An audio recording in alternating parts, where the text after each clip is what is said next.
unconscious, unquestioned, done, because it's always been done.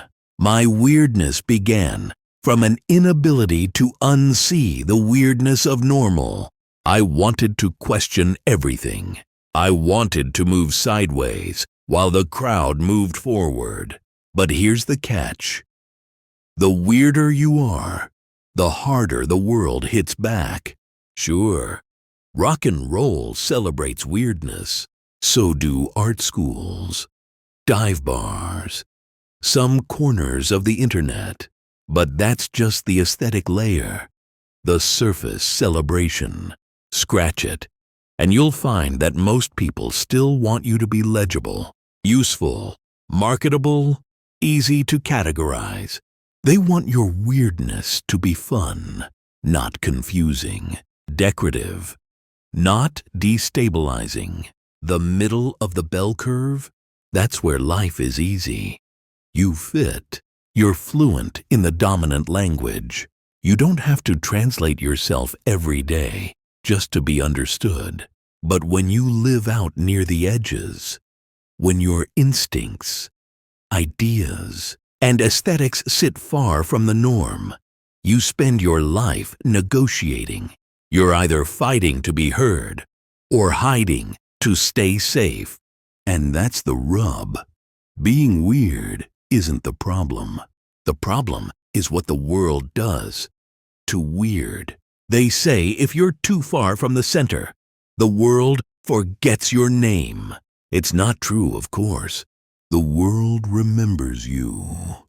It just files you under. Other. It smiles politely at your art, claps when you're entertaining, and then goes right back to its regularly scheduled programming.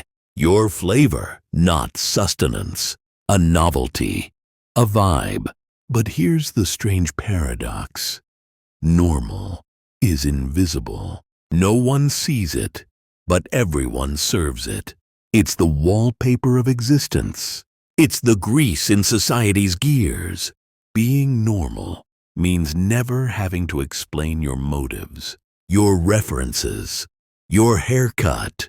And let's be honest, there's a kind of holy relief in that.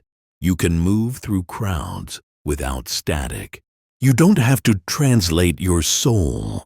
There's a template for your life and a round of applause waiting for you at every benchmark.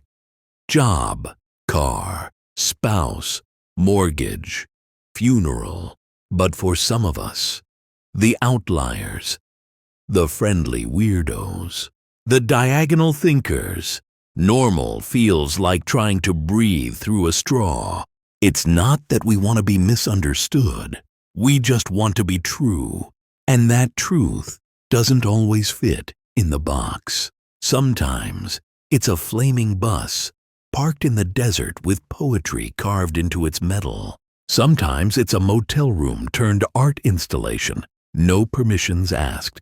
Sometimes it's fishbowling yourself in a shop window, naked to the street, bearing art and skin alike. Weird isn't an affectation, it's a compass. And sure, it comes with side effects. Loneliness, confusion, mislabeling. People think you're making a statement when you're just making a life. They think you're trying to be edgy, when really, you're just trying not to suffocate. But there's gold out here. Real gold. Not the kind you cash in, but the kind you dig up and build a cathedral out of. A flaming, broken, beautiful cathedral of scraps and bones and spray paint and vision.